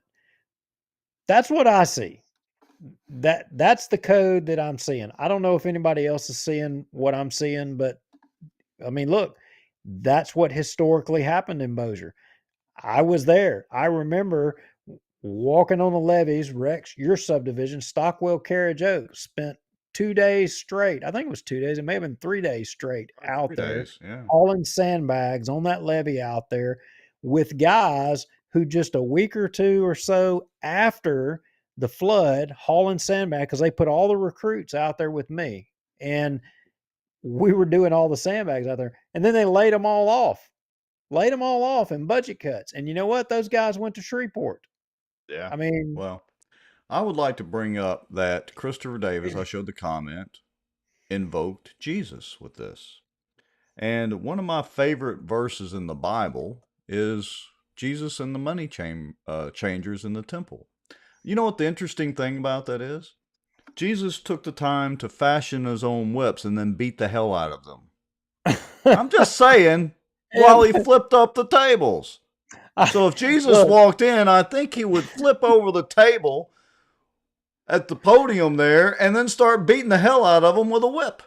Yeah, but look, while Chris Davis had a good one, David Jones has put it over the top tonight. Oh, look, it's Mr. David in the comments. I feel so lonely. He hasn't reached out to me lately. It is easy. Put man check over public safety. Wait, are you talking? Well, wait. Are you talking about over as in let them manage the public safety? Why did we not think of that? Jeez. I gotta say, hey, they've whipped that Cypress district in line with the permitting process and streamlined that. Why can't they do public safety? Ruttenbuck can wear one badge on his left chest and one badge on his right chest. He can go Have his both own ways. police car. Let's give him a police car. You can And put a him fire on truck. He can have his own fire truck with lights, and he can go to lunch anywhere he wants and just blow through the red lights with those flashing red lights you guys use. You got to get him a Tahoe. He's got to have a Tahoe. Oh yeah, well, give him a cop car, a fire truck, and a Tahoe. Well, I don't know. It's the trifecta. We can't let him have a gun. We can't do that. We'll give him a fire extinguisher, but we can't give him. We'll give him some pepper spray. We'll give I got to him go up down Bent Road too much. Again, I can't trust giving him a gun. All right, we'll limit him there. We'll give him some pepper spray. I'm all about the Second Amendment, but I agree, pepper spray for him. He might whack me out here at a Cypress district meeting. I don't know. I can't trust that. So anyway, but hey, we're not through with that meeting. Darby's got a zinger in here. He goes after Chief Zagoni. Here we go. Max, Mr. President, I asked the chief if he could share if there's any net neutral or any type of increase with any of those promotions. The people retiring, there may be a 3-6 month time where we're paying 2 at that position until they retire, and then it'll go back to just like it is right now. But we didn't hire the first quarter of the year to give us lanyap to prepare for these situations that are arising. This is all starting June 28th with the first one retiring, one in August. Yeah. So let me get a comment out while it's in my train of thought. Do you know, are we turning potential firefighters away from the fire department in Bossier City? Are we literally we have a line of candidates and we're having to turn them away? Do you know if that's the case? You know what enables the graybeards, as Jeff Sadow says, on Bossier to continue to retain a large portion of employees in Bossier? It's family. It's, and the fire service has always been, you see it in New York, you see it in Chicago, you see it in a lot of the major fire departments, and it truly is a family thing, and where it's not about the money, it's a legacy thing. And that is somewhat, Bossier has become that way, that, there's a lot of kids of retired firemen that, there's a legacy going there. So it isn't as much about the money as it is about doing the job. And I know to a lot of people, you can't get it. I don't expect you to get it, but I am telling you that is a thing. It absolutely is. All right, but let me switch that question over to the police department. Do we have a line of candidates for Bossier City PD that we're literally turning away? I mean, newsflash, correct me if I'm wrong, isn't there a shortage of officers? Aren't we like 20 officers short or something like that, if I remember the numbers vaguely?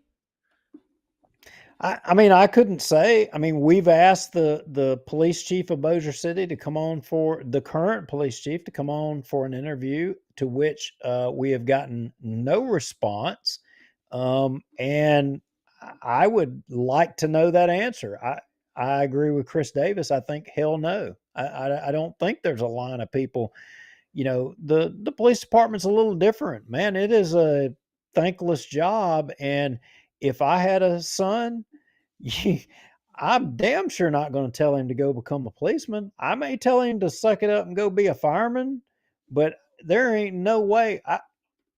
I think me and my son would have a fist fight if he told me he wanted to become a Bossier City policeman. I think me and him would go to Fist City. I'll just leave it at that. I'm going to try to keep it family friendly. They're talking about, suck it up with the 2% pay raise, which, state mandated deal or whatever. My point is, we don't have let me see if I can say this the right way.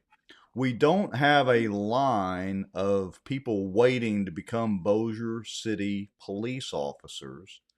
And you're right, certainly a thankless job. Takes a certain type of person to even want to be a policeman, I should imagine, because it is a very thankless job. Again, hit the easy button, like you suggested. You know, tie it to the cost of living and all that. Just make it easy. Adjust the pay up. You've literally got money budgeted for 20 something more officers or whatever the number is, somewhere around 20. And yet we can't fill those positions. Newsflash, you morons. Take that money and spread it out to the existing employees, get the pay up, and get people in line wanting to potentially become a Bossier City police officer. Am I incorrect in my thinking? No, you're right. You're right. And I'm going to close on this subject with a couple of points. I'm going to make a recommendation, and I've already said this already to folks, to the politicians in Bossier.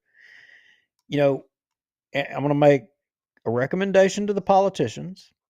I'm going to make a recommendation to the policemen, to all of you rank and file out there. And I'm going to tell you what you need to do. And I'm going to tell you your flaw, and you all can be pissed at me.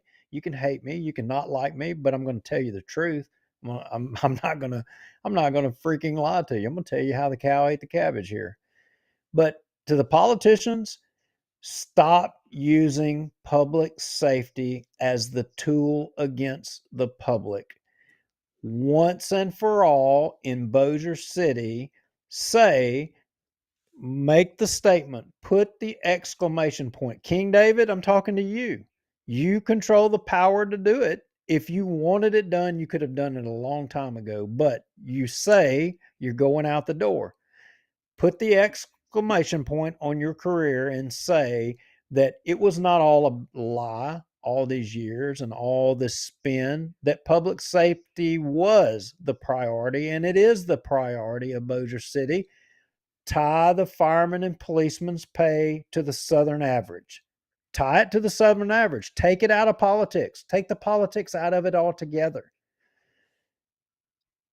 I'm not going to hold my breath. To the policeman, disagree with that. To the policeman, you guys are your worst enemy. You all fight between each other more so than any group of people I've ever seen. You guys, you're cliquish. Everybody's cliquish. There's all group. The firemen, we were cliquish. We were. Mm-hmm. Yeah. But we all came together, especially when it came to stuff like this, we were better organized. You guys got to put your differences aside. You got to all get on the same page, and you've got to advocate for the same thing. You can't have dissension. You can't be cutting each other. You got to all get on the same page, and you got to be advocating for the exact same thing. I'll tell you an example. I was on, this was funny, Rex. And I think I told this story before on our show. Jack's quarters made a house fire. Captain on the fire truck. We get there, and I drove him to the fire scene. We get there, and it's a working house fire, 2-story house, topped out. I mean, you could see the fire from across the city. I mean, it was blowing and going. We get there on the scene, and it's only the captain and me. We get there, and the captain says, "Engine 2 to headquarters." He's like, "We got a working house fire." He said, "If you'll send us a fireman down here, we'll fight this fire." Because these city councilmen, we were short on manpower. They had laid off people. We didn't have enough people to even have on the fire trucks. But he said on the radio, he said, "If you'll send me a fireman, we'll fight this fire." And we literally stood there watching the house burning down until we got the manpower to be able to do the job. It's the same thing here. It's the exact same thing here. I hate to say that to the citizens of Bossier, but these officers should not put themselves in harm's way if they're not going to have the support of the administration of the city. I mean, this is a red line. It's a red line. Yeah, I can't disagree with that at all. I mean, they are putting their lives on the line literally every day. And look, the firefighters do too. We all know that. But the policemen are dealing with, lower elements of the society most of the time trying to enforce the laws and do all that. And yeah, they need to take a stand. They're doing what nobody else wants to do, Yeah. and it's a damn shame. It is. All right. Now, with that part of it wrapped up, do we want to switch to that KSLA video? You know, so the reason that I had that in there, and I don't know that we go to that or whatever, but so I think we just talk about it. So there was a recent KSLA article that went out, and I got to tell you, you know me, black helicopters here. I found it interesting that all of a sudden, right now, with the big debate on pay and issues going on within Bossier City, and you can look at this in a couple of different ways. The timing of putting this out there is suspect to me. You know, and it basically what it was you had allegedly a transient who was at the gas station on Airline Drive and Swan Lake and was harassing people at the gas station, calling people names and doing a bunch of stuff. And then ultimately the Bossier PoPo ended up getting there, and they ended up catching up with the guy, I think proximal to Chick-fil-A. And as they caught up with the guy, he obviously wasn't following commands of the officer, to which ultimately the officer ended up pepper spraying him. The guy was obviously resisting, and the officer ended up using a baton. Somebody was standing out there videoing it, and you know, they don't know what all had taken place, but it looks like, you know, this officer is using excessive force. So from my perspective, it almost looks like a hit on the police in Bossier. Well, right now we're having a talk about pay. And imagine that. I've got two perspectives on this. One is your low pay, and I have no idea who this officer is, and I don't know the circumstances to say whether this officer was right, wrong, or whatever. But no matter what, all of you watching, I mean, automatically, everybody's got a phone, and an officer's trying to do his job. Automatically, he's suspected of not doing something wrong or whatever, right out of the gate, no matter what. Yeah, and look, I'm all about people videoing stuff and all that. Look, I'm a tech guy. I also believe strongly in the First Amendment, blah, blah, blah, all that hoorah stuff. But then again, you need the full context. You're right. I would assume from the get-go that the guy was resisting or something happened that caused the officer to need to use or escalate the force applied to the suspect. But in today's society, with the context of many videos and commentary without the full context, unfortunately, a lot of people would think, oh no, well, the cop must have been using excessive force. I'm sure that guy didn't do anything. And the cop just started beating on him. And I've got this video pulled up. I'm not going to hit play unless you really want to, Duke. I want people to know that the video is out there and go read it. But I want, and maybe even watch the video, but watch it with the full context or thinking about what would be the full context of this. Yeah, exactly. But that is my point about this, is it doesn't matter any encounter that the Popo has, they are going to be forced into a situation where they are, no matter what, all of their actions are gone over with a fine-tooth comb. I'm no different. Rex, you're no different. I'm saying it as a matter of fact that any of us, anybody watching the show, even a law enforcement officer, if you had an interaction with another law enforcement officer, you know, you're going to, the job entails a high degree of you know, oversight. I mean, you've got tons of cameras automatically, no matter what. Everybody is looking over. The pressure is immense, and the pressure is immense for freaking peanuts. Are you kidding me? Who would put themselves in this position? And not just the oversight, you're dealing with people that sometimes you have to force them to do something that for whatever reason these folks don't want to do, whether they're on drugs, whether they're drunk, whether they're just belligerent, or all of the above. As a law enforcement officer, as a cop, sometimes you have to force people to do what they don't necessarily want to do. You try to go through the force continuum thing. You try to escalate it up nicely, but in the end, you don't want to. And you're right, Duke, for peanuts, with a bunch of cameras watching and a bunch of people that'll show it without providing full context. And then the news media, and I'm not saying KSLA did. I haven't read the whole article or anything or listened to the whole segment. But then you have people that are armchair quarterbacking and they only see a little snippet of it. That's absolutely right. And you know, Chris Davis, I mean, look, if I were there, I don't care. I would have helped the guy. You know, I think that was a point he was saying. Look at all the cars around here. How many citizens stepped up there? This officer was having a right in the middle of Chick-fil-A in the grass next to the roadway, tons of cars coming by, and there's this altercation with the officer. How many people stopped to help the officer? Wait, I can tell you why not, Duke, and this is the perfect bit of irony in all this. The reason they're not going to help the guy is because it's a dangerous situation, and if you go help the guy might could stab you. Maybe the guy has a gun. He might shoot you or whatever. So people are going to stand back because they don't want to get involved in the fight, yet they want to be critical of the officer that's trying to make the guy comply, who again might get stabbed, might get shot, or whatever the scenarios. It's like the perfect bit of irony here. And again, I'm all about people videoing and documenting things that happen in public places. I'm all about that. But to me, you're right.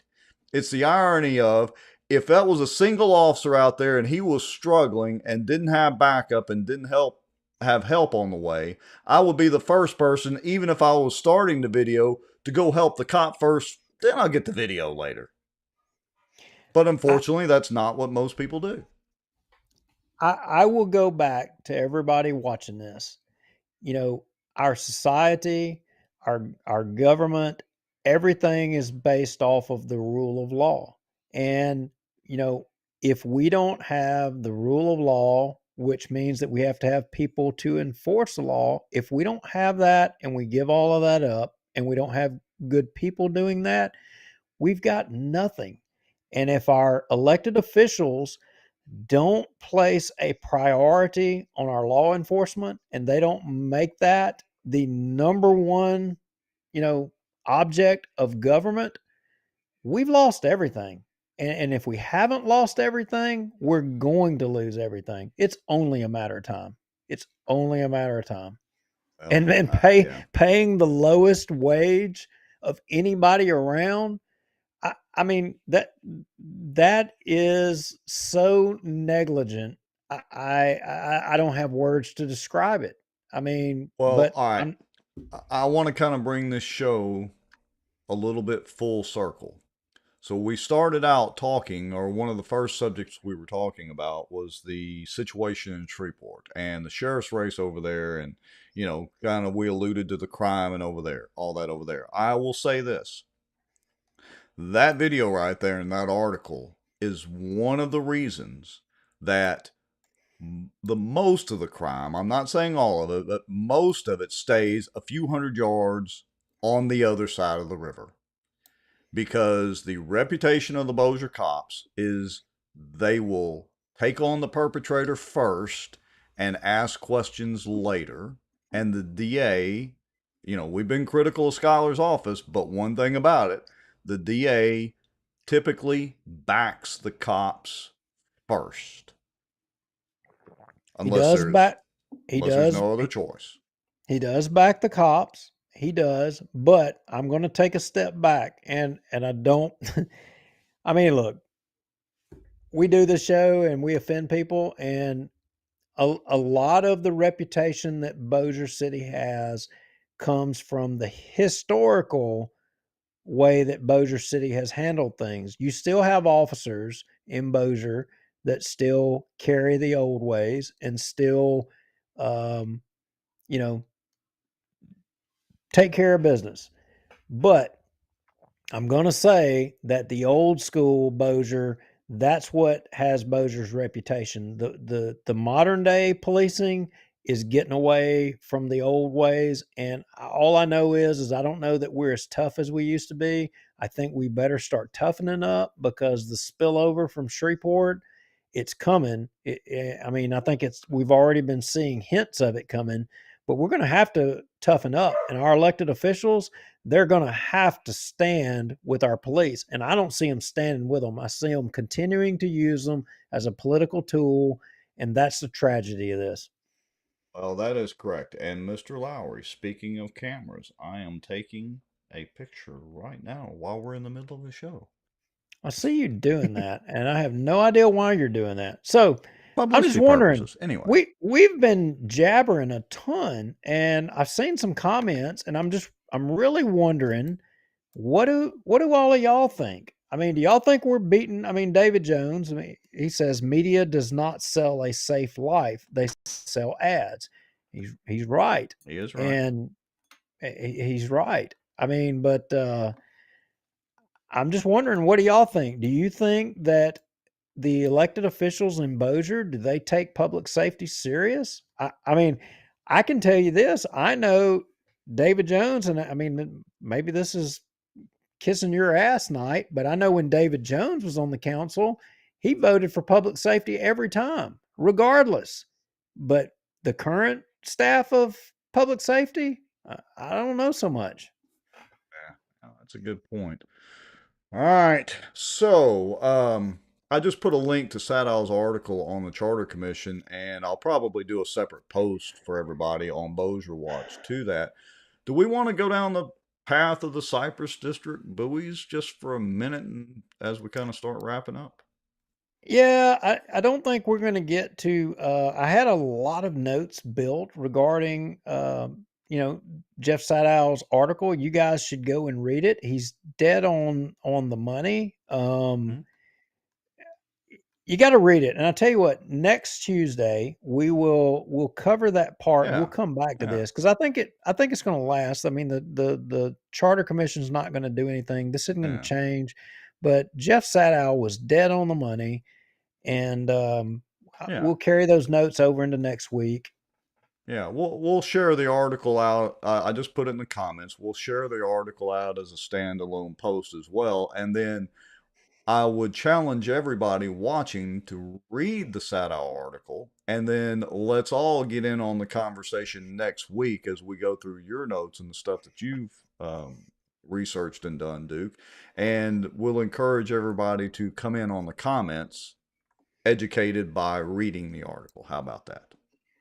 Yeah, so the Cypress Black Bayou, the no wake thing, during the week we got a phone call. I think you got it, and then I ended up getting it, of some citizens that heard us talking about one of our shows about the Cypress District and the no wake buoys, and the fact that I was family-friendly show. I got to bite my tongue here. That I was complaining about my seawall that I'd spent so much money falling into the lake as a result of the no wake buoys being pulled up out here. To which, and I was griping. Let me back up a little bit. I was griping about you bass fishermen that have no respect for people that own land around the lakes. Using your boats like, your okay, I'm going to use this. Like you're Shirley Muldowney in a bass boat on Black Bayou next to my pier and seawall and trying to see how far you can throw your rooster tail up into my yard to harass the ducks so that they skew up onto the deck of my house. And you blasted property owners with your docks think you own the lake and can build it out there and take up, surface area of the lake all you want just because you bought property around the lake. I mean, we were ping-ponging back and forth with this. So Dude, how does that relate to the buoys? But I pay an extra fee for that right to be able to do that. Do you pay that extra fee? And all of the landowners combined times 8 don't begin to pay what the tax millage payers pay, which is 84 or whatever the number is percent of Bossier Parish. You're right. You're onto something. The math doesn't lie. We need to increase that so that they don't have to ding me for that extra little fee for living here. That's it. Y'all heard it, folks. Duke Lowry is for a tax increase right there. I got the sound, but that's going to be our newest Facebook reel, folks. Duke Lowry is for a tax increase. I'm fine if you want to check out of having a backup water supply in case yours goes down in Bossier. I'm fine with that if that's what you're saying. We can agree to that. Yeah. All right. But in all seriousness, so what have we found out so far about the buoys? Because I read the law and the statutes and kind of brushed up on it some, but give our viewers a little taste of what we're talking about. We filed a public information request because what we wanted to know. Wait a minute. David Jones says, Duke, you got it so cheap. Oh, come on, David. You and your what is that he likes to do, that where he goes camping to where they don't have nothing, just nothing but mosquitoes? The naturalist thing, or what does he do? Yeah, that's what he's into. Okay. Yeah, anyway. Ricky Bridges says bass boats rule again. Right on, Ricky. Got to stick together. Yeah, till I get my paintball gun with the purple paint out on y'all out there. You come on. And then I get you call the Wildlife and Fisheries and have Mr. Green Jeans arrest you for harassing fishermen, which is in the statutes. All right, keep going. But that's all right. I got something up my sleeve for all of you jackwagons that come out here near my place on the lake. I got something up my sleeve because if you come flying by here and I got video of you, you're going to be breaking the law.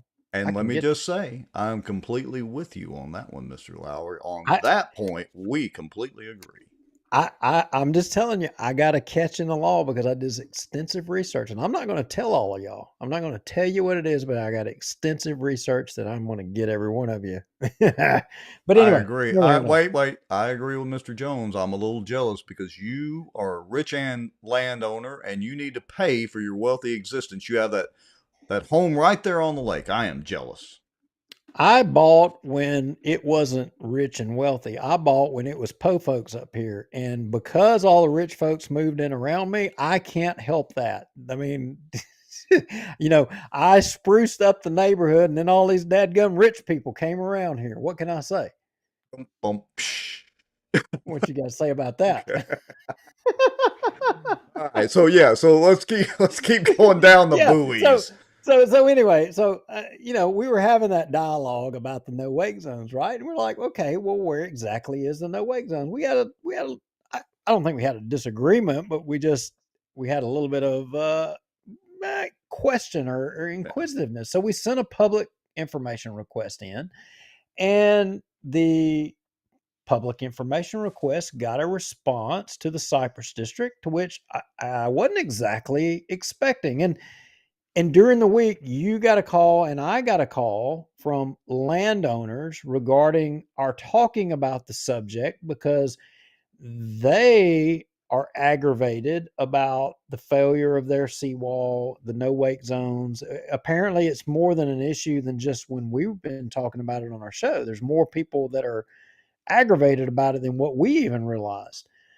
So we sent this public information request in and we finally got a response from the Cypress district.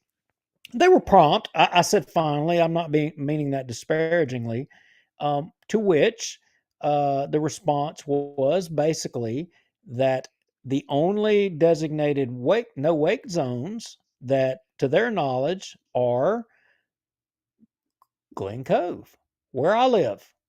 Yeah, that sounds familiar. Isn't that interesting? Yes. But the catch was they said it's registered with the Wildlife and Fisheries. All right, now stop right there.